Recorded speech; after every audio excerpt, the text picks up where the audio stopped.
Okay, great. All right. I called this meeting because I wanted to introduce um I titled this Zoom Onboarding for Apprenticeship 101. And I really want this to be for Mia Johnson. And this is ahead of any other conversations I've had with all of you guys. I want to introduce Mia and have her introduce herself to you, as well as give her an opportunity to talk about her interest in two things specific. One is apprenticeship from the state level, her interest in what we're doing with state apprenticeship. And then secondly, um, there's a term called Tay Wow that I want her to, again, give us a little bit of context as to what Tay Wow is for her position in the County of Los Angeles. So, Mia, we don't need your picture, but if we can get you to introduce yourself and again give us some idea of apprenticeship and Tay Wow, we will be able to fill in with some brief introductions to what we can do to bring you up to speed on what that car foundation is doing. So Mia, if you can unmute, the floor is yours. Sure. Good morning. Hi, my name is Mia Johnson, and I'm with the Los Angeles County Department of Arts and Culture. I have been overseeing the Creative Career Pathways for Youth initiative for the past 3.5 years. I think about 2018 is when we officially launched with a field scan known as Building Creative Career Pathways for Youth.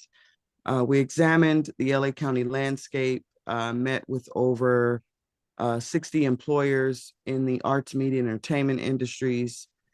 We also interviewed and held focus groups with young people of color, young people who have been systems impacted, and those who have had some support as well, to try to see what the dichotomy was between those who had access and not.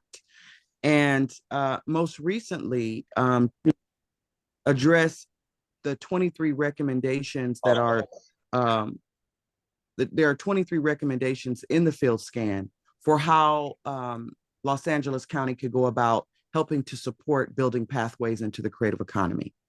And with that, what we've been able to do is really, well, I guess more or less what I've been able to do is continue trying to build bridges with organizations that hold really strong pathway programs. Initially, that started out as programs such as Hollywood CPR, Streetlights, Ghetto Film School, and the like. Now, since then, it has now really taken a specific turn into focusing on low barrier, high demand careers such as digital media. My partnership with Kevin over the years has allowed me to learn more about what the field is needing in terms of supports, what are the pathway programs that are ones that are really supporting young people of color entering the creative economy. Because what we know is that young people who have, I mean, let's be honest, privilege, access, mentorship, and I'm just gonna go on in camera and y'all can just talk about me later. But but anyway, let me turn on this light. You look beautiful. Don't worry. Just know No, when great. I This said is via I'll text make it, also. okay. I'm really not right, in a thank you. good place, but I just can't off camera stuff. Right. Anyway, most of the partnerships that I've built over the years have mostly been with organizations who have really been grassroots in building pathways for young people of color, young people who are systems as well. And so initially, I started to kind of go on this, I want to say, community research path where I'm just learning more and more and more about what the field needs. What when we say pay, it's transitional. And so I'm sorry, could you repeat that? TAY is considered transitional age youth.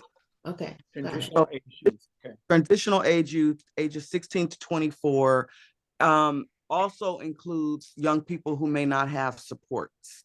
That's who we're normally referring to when we speak about transitional age youth. And we are really intensively trying to support the field with access to resources, specifically with regards to accessing the creative economy and jobs. So I'll give you an example. I've been working with organizations like Better Youth and the Handy Foundation, who have really seen the fruits of their labor, so to speak. They have taken young people literally who have been homeless or in the foster care system, and they're now working in they're working as film editors, they're working as visual effects editors, animators, game designers, and the like. And so I've tried as much as I can to continue scaffolding and understanding what is necessary for these young people to really be successful. In that adventure, I met with the California Department of Education's AME advisory group, and that had seemed to lend so much more information for me to be able to do that type of landscape analysis. And so I've been working with a group called the Entertainment Equity Alliance. We have, I want to say, approximately 30 industry folks at the table, as well as training providers such as the ones that I mentioned, but a host of others. And we're actively trying to identify ways to build pathways into apprenticeships in arts and media and entertainment. So this has been a long time coming, but we are looking to now actually see some of these apprenticeships begin. So funding has come down from the Department of, I believe the state apprenticeship board has given the first round of funding to South Bay WIB, which is now issuing grants. And most of this is spearheaded by someone named Allison Frenzel, for those of you who may know her. She has been like a lightning rod across the state, building apprenticeships, supporting educators, understanding the landscape of apprenticeships, supporting intermediaries and trainer providers to understand how to become apprenticeships, but also how to align them with standards that she developed in partnership with industry. So these are real workforce skills that these students are learning, not just textbook. And so what I felt was needed at the time is what we developed recently and launched in April, which is Creative Careers Online. And that is, and I'll drop these links in the chat after I'm finished, but basically we're continuing on that trajectory. And so as part of the initiative currently, the active pieces are the Creative Careers Online tool is accessible and free to anyone who wants to use it. But what we're trying to do is get it in the hands of educators who work with youth, adults who work with youth. Currently, we are doing a professional development series with school districts, Best Buy Teen Tech Centers.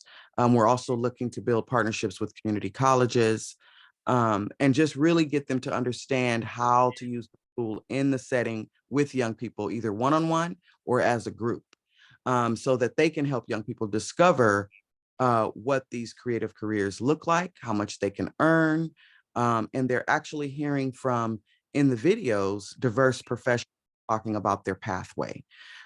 Which can make a big difference when you're looking for representation and when you're looking for someone who looks like you, telling you something that you could do that they're already doing. And so that's kind of the big pieces that I'm working on.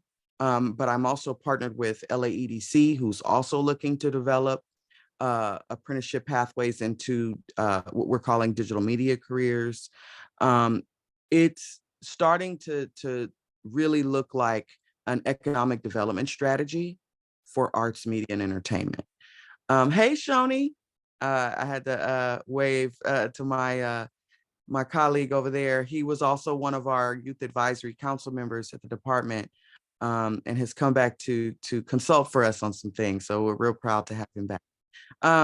But there's so much more I could tell you, but I just really think that Kevin has been doing a great job of coalescing the right partners to talk about the right things. And I think that I'm always willing to listen and support.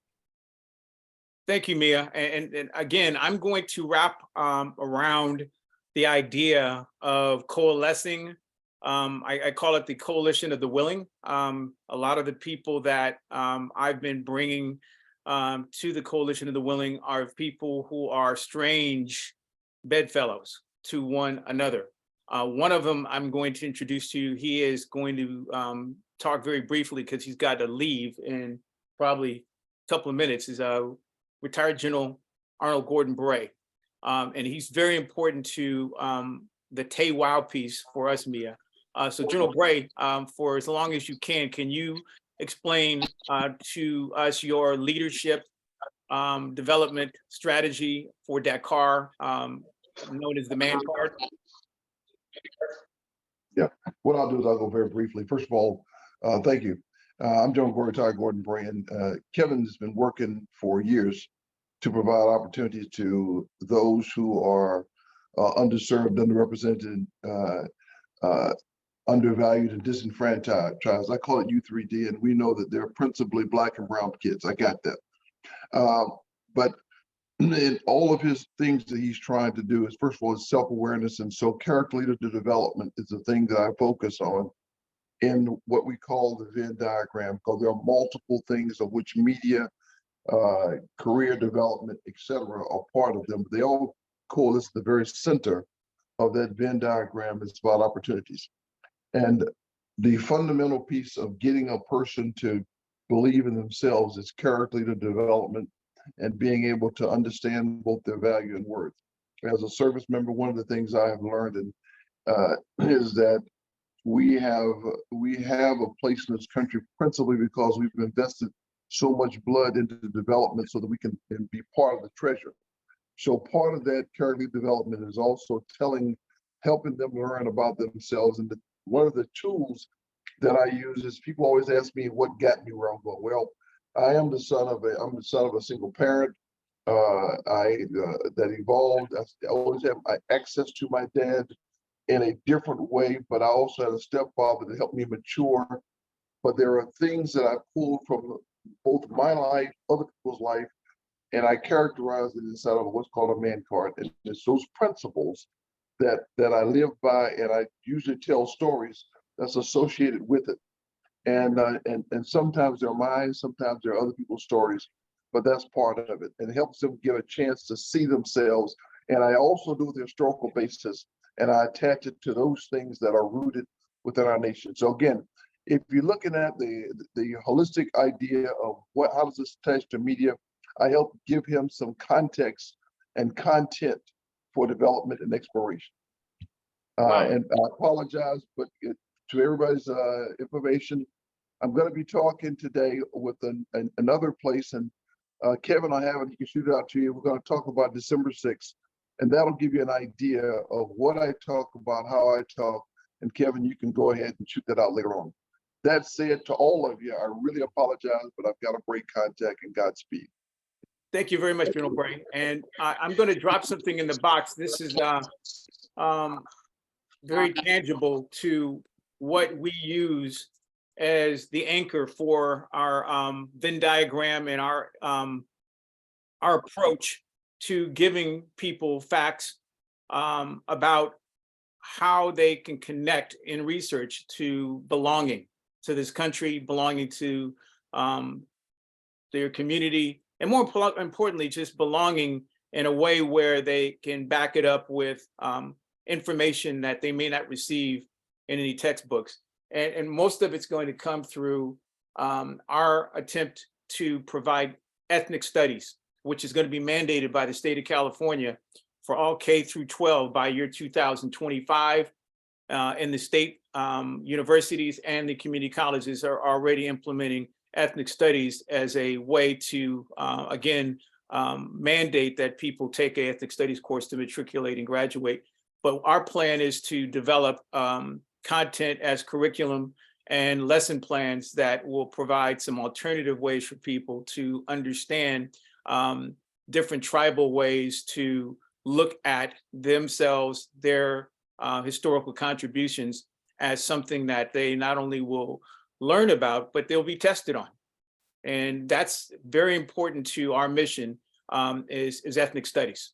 So, when we think about TAWOW and all of the things that help with professional development, I can't help but think that it's important for people to get some facts and a timeline of where this information can be not only researched from and accessed from, but can again become part of everybody's individual journey as to how to connect these facts to their reason for being.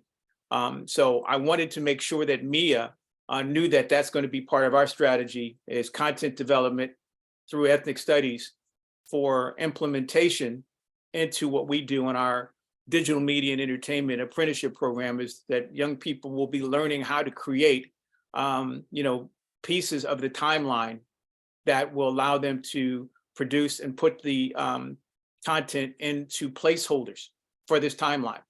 And we're going to start, literally, we have a strategic program called the Digital Pathway Initiative. It's an online course. I'm going to put it in the chat box, but it'll give people an opportunity to start putting in pieces of content into a timeline. So that's going to be our offering for giving young people a chance to, not only understand and apply, the information, but be part of building something that will become hopefully a utility that all ethnic studies programs, I hope, will model themselves after, because this information needs to be available for people to have interaction with, so that they can not only learn from it, but they can add to it. Because history is not the past, it's not even the present. History is really the future as far as I'm concerned, because 100 years from now, we'll all be history. And I want to be able to make sure that all the information that they can access and interpret can be placed in a timeline that shows our understanding and the progression of their development in a way that gives the content something more fresh and let's say more user-friendly for them. And I've been talking to people like Shoni about this whole idea of ethnic studies.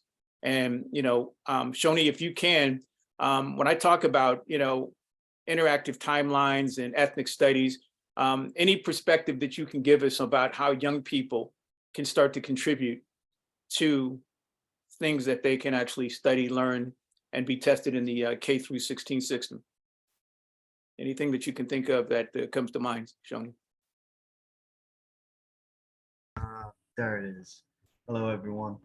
I'm Shoni here. I've worked with Kevin for a long time now, a couple of years, about 3, 4, 5. Wow. No longer than that, man. It's going back. You're getting old, man. Wow. You didn't have a beard and mustache back when we started. No, I didn't even have this beard.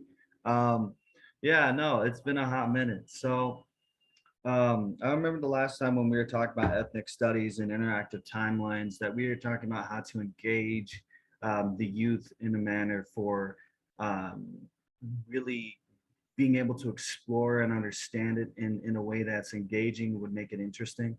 And I was looking at it from the perspective of like I don't know if you've ever played a multi-branch game before, but when you play a game where based on what path you decide to take, it goes off to this path. But if you decided to go this way, you'll go that way in the game. But if you decide to go this way, you go that way in the game.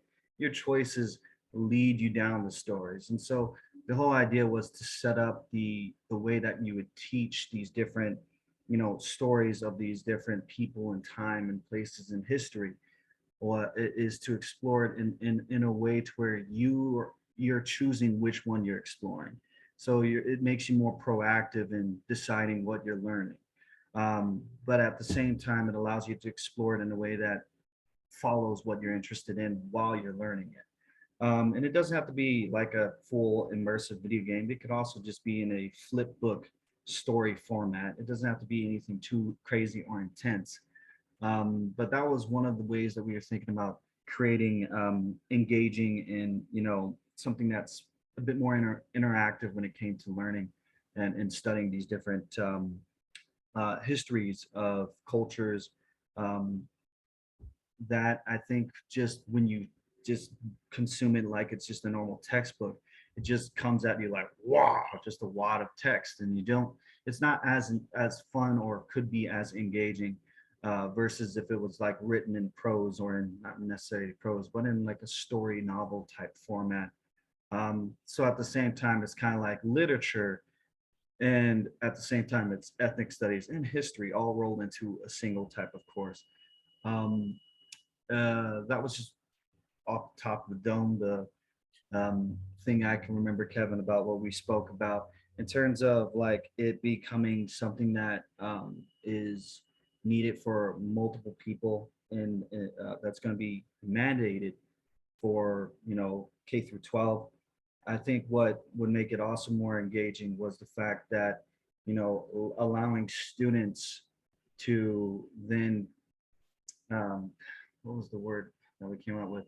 The older students would be teaching the younger students, because by having it done that way, it's proven if you learn something the first time, it's great. It's going to stay in your brain for maybe 2 to 3 days, and then 70% of it gone. So if you are learning that and then you teach that, you'll retain maybe an additional 20 to 30% in long-term memory.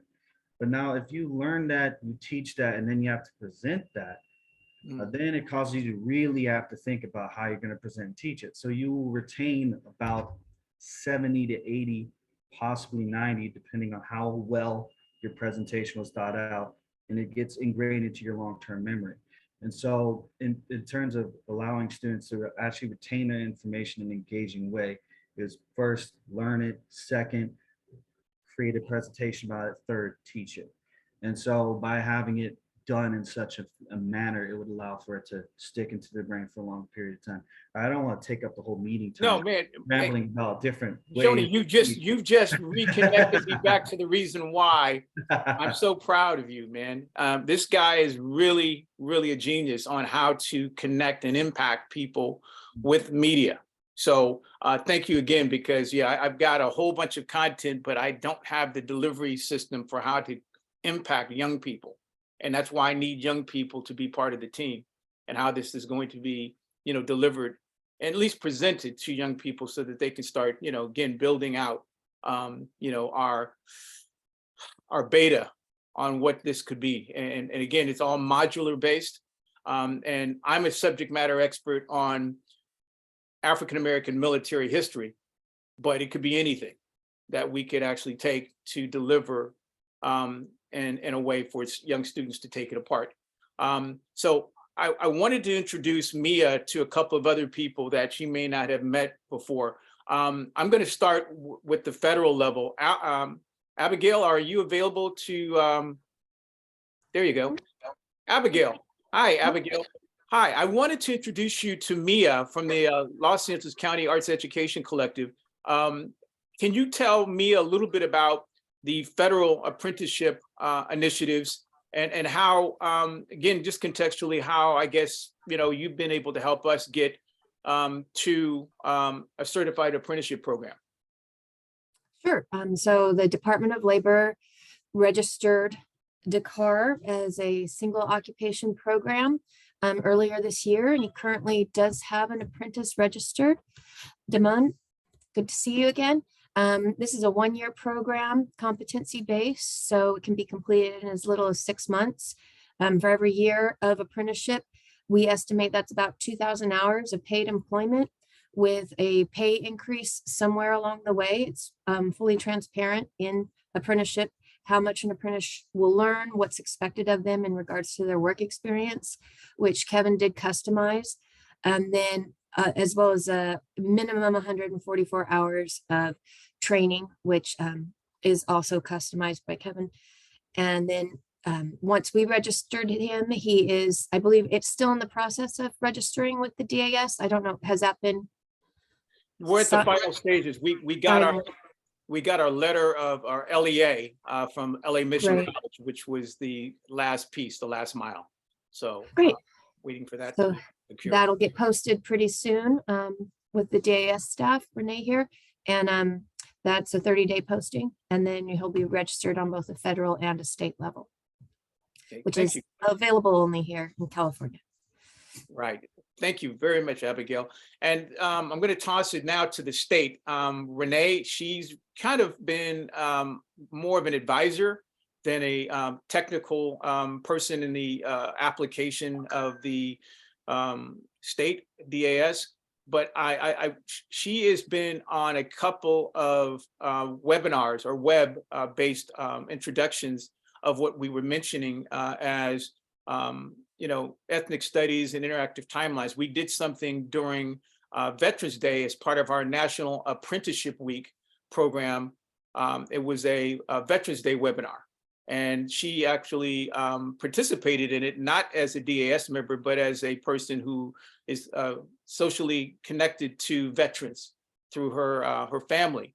But she also represents something that I wanted Mia to know, is that she's helping us with the Department of DOR. What does DOR stand for, Renee? I had a brain fart here, but Department of Rehabilitation. yes, Department of Rehabilitation, where there's not only rehabilitation, but independent living and learning resources and curriculum that I think is important for the population that we're trying to reach, especially the people 10th, 11th, and 12th grade, community college, who may have never had a real, let's say, robust understanding of what professional development could be, not just for digital media entertainment, but for any discipline. So that's, how I met Renee, was through Ha. And I think, Mia, Ha, but Ha recommended that we meet Renee, who could actually help us now meet the Department of Rehabilitation, so that we can understand all the resources that could be augmenting everything that happens with TAWOW from the city and the county's program. So Renee, if you can give us your perspective on what the DOR could do with the DAS and helping our candidates get through apprenticeship with all the resources that could be available for them to really, truly be competitive. Department of Rehabilitation is somewhat of an undiscovered gem. Most people think of rehabilitation that it's someone in a wheelchair or it's someone with a significant visibly apparent disability, and it's not. It can be someone who has ADHD, it can be dyslexia, it could be anxiety.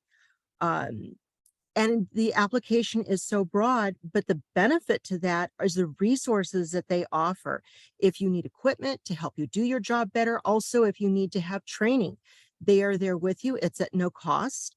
And even within the state, if you wanted to come into the state of California service, you can have, if you have a disability, you identify it with Department of Rehabilitation, and that can actually help you with access into civil service employment. So there's many, many different roads to it. And Abby, I know you're familiar with it as well, but what we're also finding is that as government entities, we're all doing the same thing, and we're trying to align. So for example, where Department of Labor is now partnering with Division of Apprenticeship Standards, which is us in the state of California, it makes it bigger and richer and more valuable for both the apprentice, but also for the employer, because these are portable credentials. Wow. Thank you, Renee. And I'm going to go over to a couple of folks who are at the higher level of education to workforce, who are at UCLA. I'm going to introduce you to Michelle, who is a person who's just learning about apprenticeship and learning what apprenticeship could mean possibly for people in her community. She is got a huge database, or at least access to a database of people who could possibly use some of the resources from apprenticeship. So I want to introduce you to her, and we're trying to cook up a way to bring apprenticeship from the federal and the state level, from 360 degrees of understanding and learning to potentially even bringing UCLA into play with bringing some additives, if you will, to what we're trying to get done for our K through 16 pipeline. So Michelle, can you introduce yourself? Sure. It's a pleasure to meet everybody. My name is Michelle Johnson. I am the current president of the UCLA Black Alumni Association. I've been in this role for about 5 years now. I'm also the owner of a virtual and live event production company. And what interested me about what Kevin's talking about is I obviously have a huge pipeline and attachment to our undergraduates, our alumni. UBA itself has been looking for a mentor-mentee relationship platform that we can build.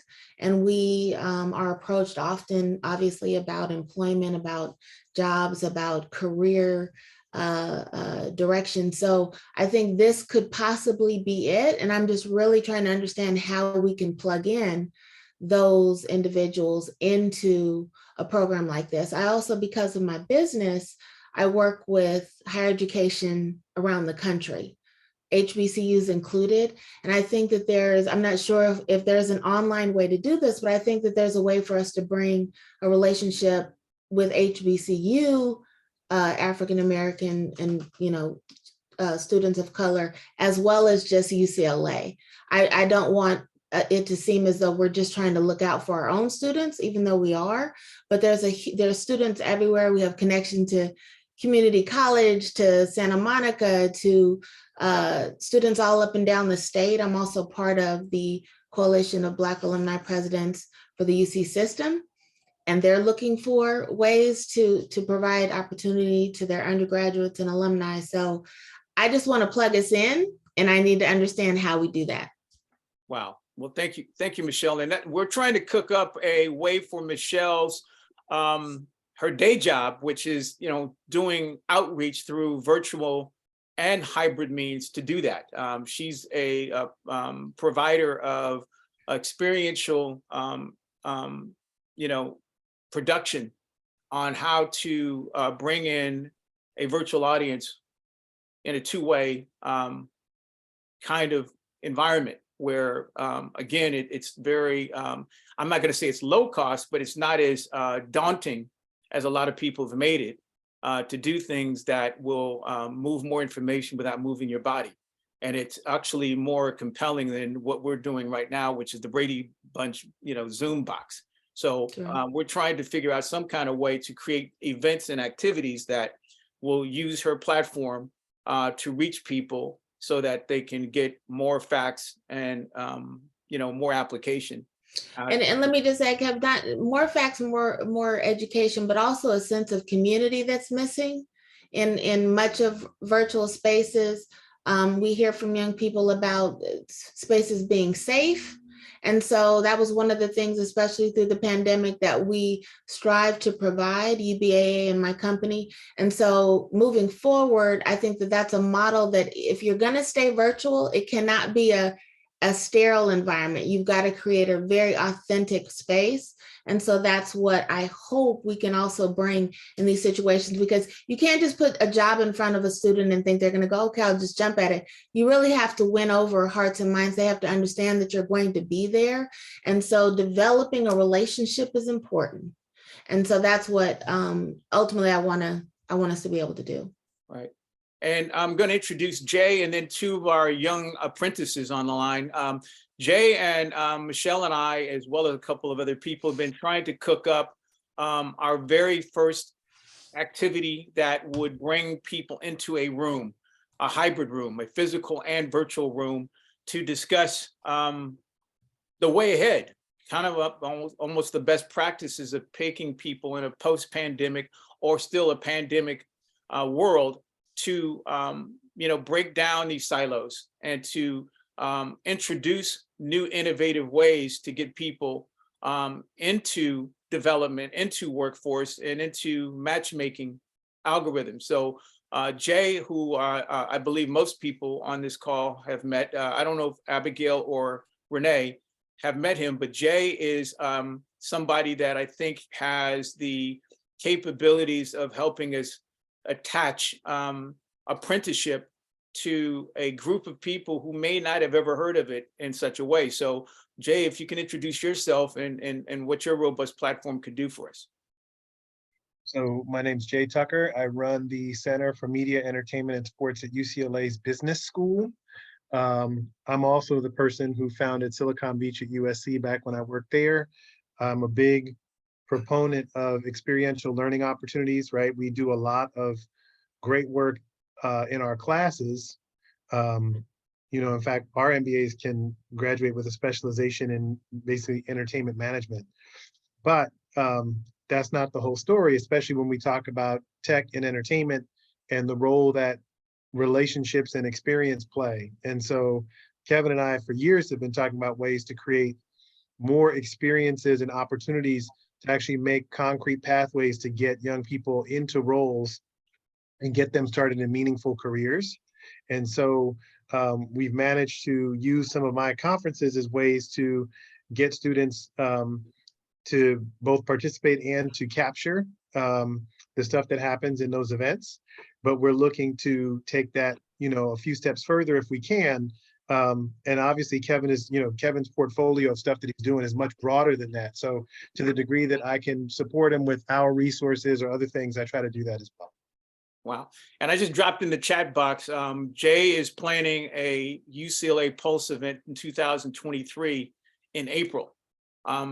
Last year they did an event that was kind of a hybrid physical virtual that was must-see TV.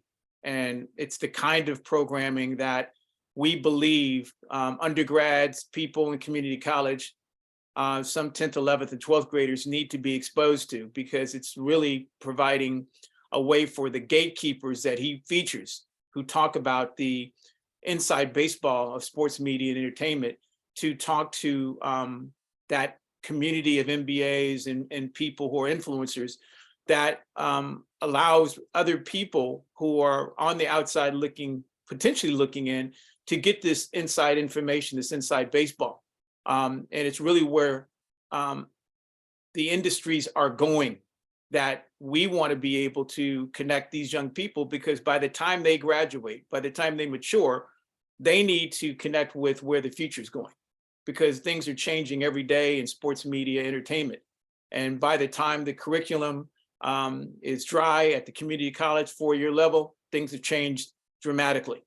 And so that's why our narrative is really being able to reach people anywhere and everywhere, virtually, physically, but to give them an opportunity to understand where things are going, so that when everything does mesh up, people will have a better opportunity to apply everything, as well as the relationships that they can meet, to something that will make them more competitive. And that's really what we're trying to do with our apprenticeship program, is to really get people in a position so that they can have the best chance to not only compete against all of the statistics and the data that says that they can't do it, but really to compete against themselves. So I have 2 young people. One that we're getting ready to onboard, Abigail, JP. We missed getting that done this weekend. I want to introduce these young people because they're the first 2 people who stepped forward to say that they want to take on the rigor of an apprenticeship. JP, if you can, unmute and just introduce yourself to these people, because they're willing, I think, to help us invest in you. Hi, everyone. Nice to meet you. My name is JP.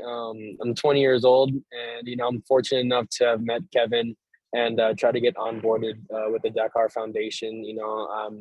Growing up, I've always wanted to be in the film industry and work on projects that you guys, you all do. Making an impact, trying to get a story out there. So again, I appreciate your time coming out here and meeting with us. So yeah, thank you.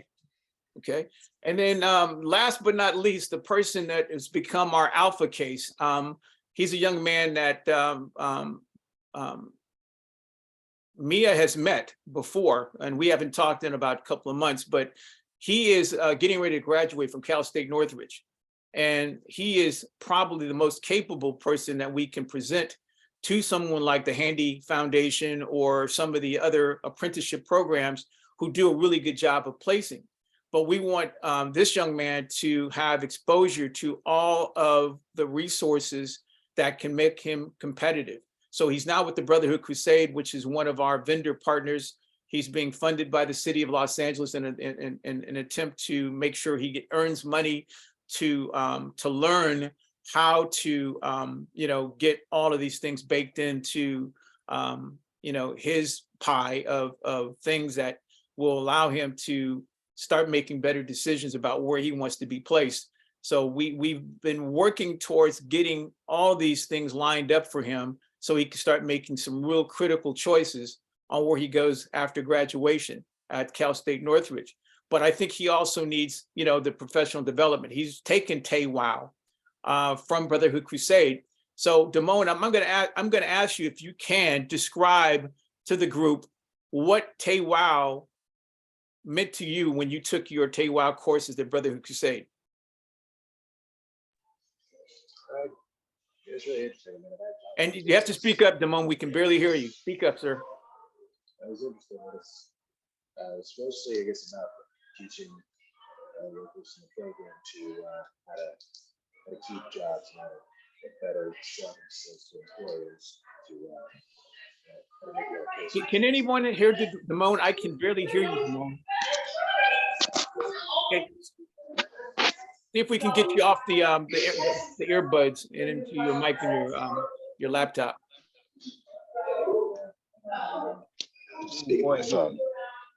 Okay, okay.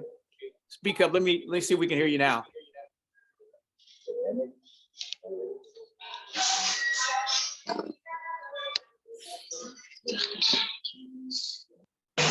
Can you hear me now? Yes, we can. It's all right if you have background noise. Yeah, we need to hear you. So give us your, what you got from TAWOW from the Brotherhood Crusades program. Well, I thought it was interesting. It's mostly like teaching the students there about how to better sell themselves to employers and how to keep jobs. How to just be that show they have something to offer, which I guess is interesting to me. But I've had jobs before, but I guess it was interesting to learn more. It's about that because I've had a bit of trouble getting work here from time to time. So okay, and can you explain to the group? Can you explain to the group what your aspirations are, what your goals are, based on where you are right now? What are your goals as you set through the internship program that we set you up with the apprenticeship program you're currently in? What are your goals, and what do you think more importantly are your needs? it's like Uh-oh. You're muted, Damone. Damone, you're muted.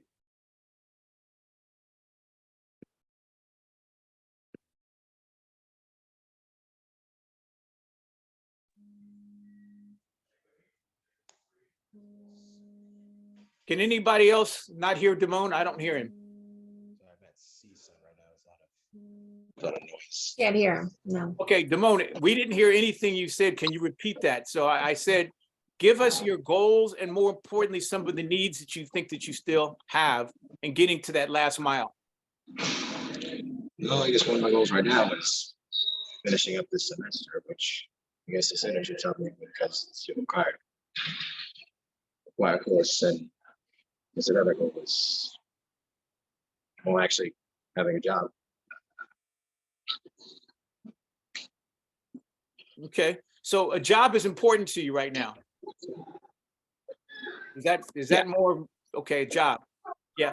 Okay, great. And I will start by saying, Damone is someone that we're still learning, as he's our alpha case with the federal apprenticeship program.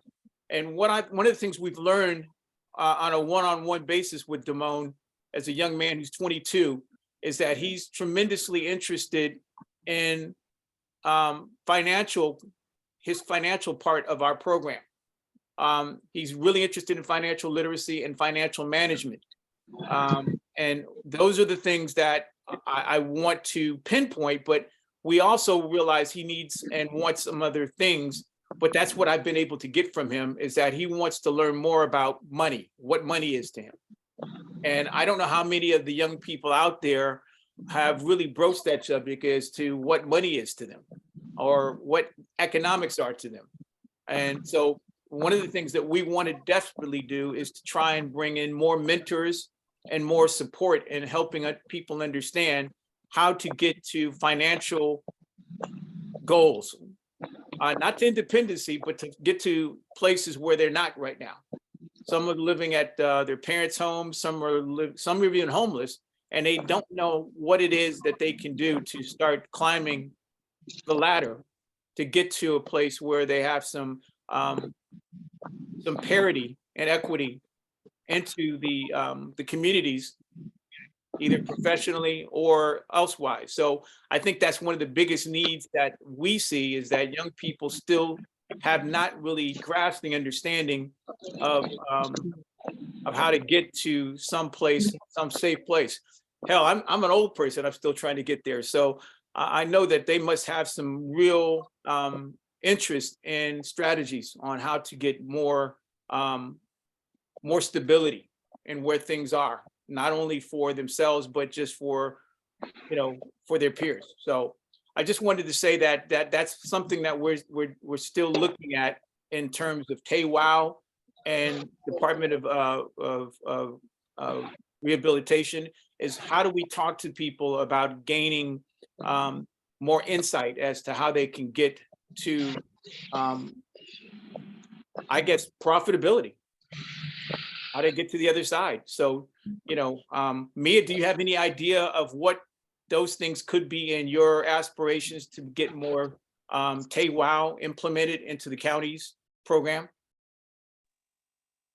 Well, personally, I feel like the curriculum for TAWOW is pretty standard, and can be embedded into any existing program for the most part, those components. And for those who didn't see it, I dropped the link in the chat for the TAWOW curriculum, which is really to support someone like Damone having the independent living skills that they need once they finish a program.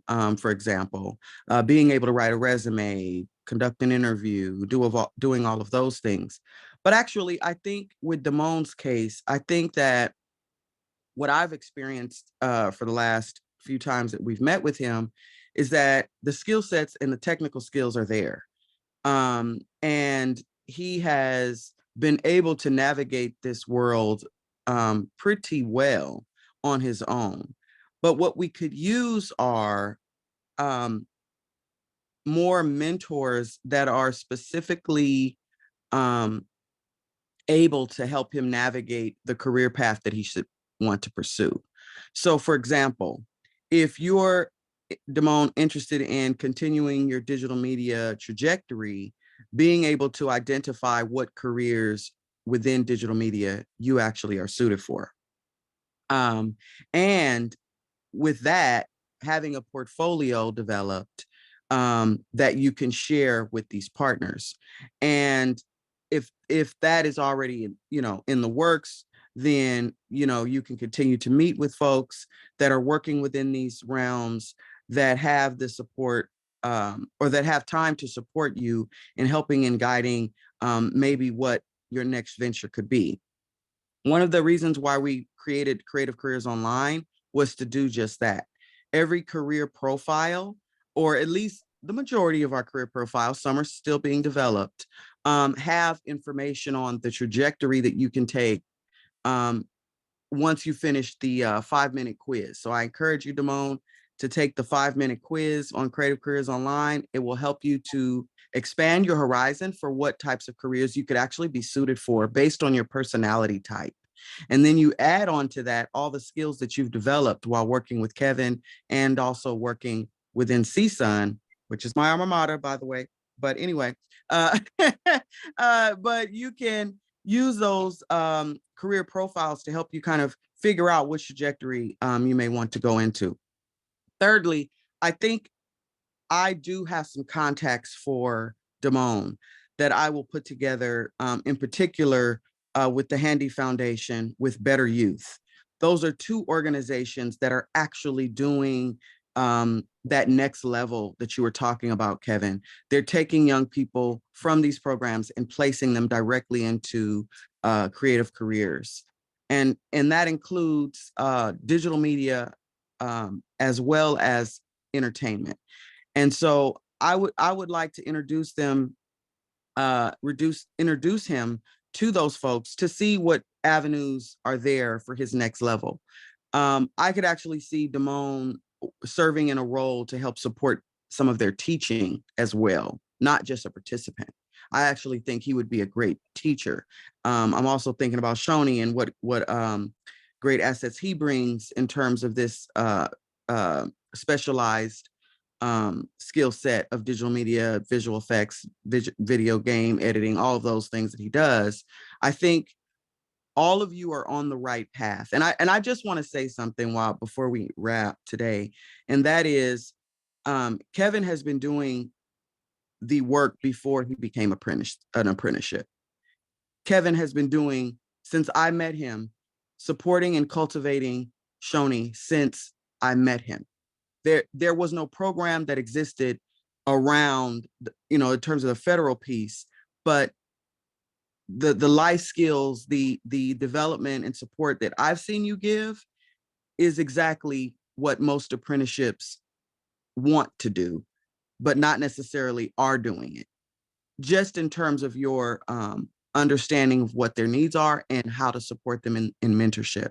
So I'm wanting to support you in continuing to discover with you, Kevin, how we can provide more of a realistic trajectory for young people of color, particularly who are interested in these career fields. And I feel like you have had the ability to coalesce such a really great center of people who care enough to want to go that extra mile beyond their grants and beyond their contracts. And so I think this is an important time for us to harness what are the lessons learned from all of it.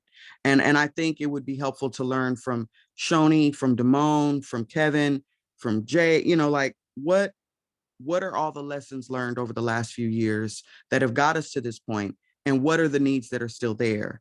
Because that can be our part 2 of our initiative, is understanding, okay, now what? And what I'm hearing you say is, now what, right? Yeah. It's like you're at that finish line, and it's now what? And I see, Shoni still tapping into different rooms and in spaces and lifting up his skills and hungry for the next step. And I'm hoping that we can continue to support in a way that allows for these young people to see that there is a next step and that there are people who care about their next step. And I just want to continue to support that any way I can. But I think that it's important for us to be realistic about one piece, and that is how industry is receiving these young people. The readiness is not there for them. It's not the young people who aren't ready. And I think we need to better understand what industry needs are, but also what is the connection between the two in terms of what they're looking for and what the supports that they may need to better support young people in this workforce. That's just my own 2 cents. Wow. Well, that was very powerful. I know that we're coming up on the 1 hour mark. We're going to be meeting, at least some of us are going to be meeting this Thursday, December 7th, around LADC. And I've spoke to Jermaine about a meeting that we've had with Jay Tucker and with Michelle around doing an event in February and potentially at UCLA. So I want to think that on December 7th, this Thursday, we can be thinking about now what, and maybe lessons learned, and be able to talk about best practices of going to chapter 2. So with that in mind, if there's anybody that can make the meeting on December 7th, we'll be speaking specifically about what can we do as chapter 2. And I'm thinking again, an event somewhere in February. And Michelle's helped us to look at a couple of dates and some venues for where we can do this. So if there's any questions, suggestions, or comments before we break, I'd love to hear them. If not, then December 7th, we're going to convene again at 11 o'clock. I love to throw my 2 cents at the end of this meeting here, just to kind of answer just some of the things that were brought up. Because, you know, answering the question of what now is something that's constantly on my head. So here we go. Thank you for joining me. It was good seeing you. Take care. I know you have to go. But, you know, it's setting up specifically to the film industry, or well, actually in any industry, I would guess. It's about honing in a singular craft that you can then branch out to multiple crafts, if that makes any sense. And it's not necessarily even putting in, you know, hours at any given studio, working as a PA. Those are all great. But if you're trying to make the leap from, you know, bus boy and, you know, working and just getting coffee, then it's a matter of, or even just being able to get on set in the first place. It's a matter of working on your own craft. And so that's why I built that studio out here, Kevin, in all the way out in Lancaster, because there's no studios in this area. There is none. If you want that, you gotta go all the way to LA. And it's the same. If you want any opportunity in the film industry, you have to be in LA. But if you're in Lancaster, there's no resources for you to even start utilizing the heavy duty equipment that would be used in those spaces in LA. So by having that built out here, I was hoping to not only create my own content, but it's also to hone in that craft to make the leap to those studios execs, to make that leap and have the experience to be able to say, hey, here's my portfolio, here's what I made. And that would allow you to make that next jump. So for, you know, Damone or for JP, if you're really wanting to get into the industry, just start filming stuff. Just start filming stuff. Doesn't matter what it is, film it. If it's crap, guess what? Good, you learned something from it. Make something new afterwards. Fail hard, fail fast. Fail hard, fail fast. That's the best way. Fail upwards. That's how it works. You know? I can't tell you how many times I failed. So when it comes to that, just start making stuff happen for yourself, because no one's going to give you a bone. No one's going to give you a bone until you show that, hey, I'm already making my own bones. And once they see that, that's when they're like, okay, this guy, he's making his own stuff. I see what he can do. I want to work with him. That's how it works. At the end of the day, that's just how it works. It sucks, but that's how it works. That and connections, network like your life depends on it. So those are my 2 cents on the what now, just specifically on the film category. And in terms of what I would like to help you in the future with, Kevin, is students out here in Lancaster like Damone, who can't really get access to those big studios all in LA all the time. They have a space out here to practice their craft. I have the sound booth, I have the sound equipment, I have the lights, I have the cameras, I have the special effects tools, I have the computer, I have the software, I have the 360 infinity green screen that can fit cars inside of it. I have all the stuff. I have the know-how to build props, to build sets. I have the know-how to create rigs to hold people, to make them look like they're flying, to make them look like they're jumping. I have all of the tools and the knowledge to teach students out here. That was one of the other reasons for building it. So that's my 2 cents on like just what now for what I can help contribute, just from what I have built and experiences I have. And I can't wait to hear from everybody else what they can contribute and how we can come together and make this stuff happen. Thanks again for having me on board, Kevin, JP, Damone. Make content. Just start making stuff. It's the best thing I can tell you. Just start making stuff. Wow, that's powerful. Thank you. Well, anybody else have anything before we break? Because I've took some notes and I want to apply everything moving forward to December 7th. Anybody else have anything to say before we break? Okay. All right. Well, thank you guys. And we'll be tuning in on December 7th for next steps. Okay. All right. Take it easy.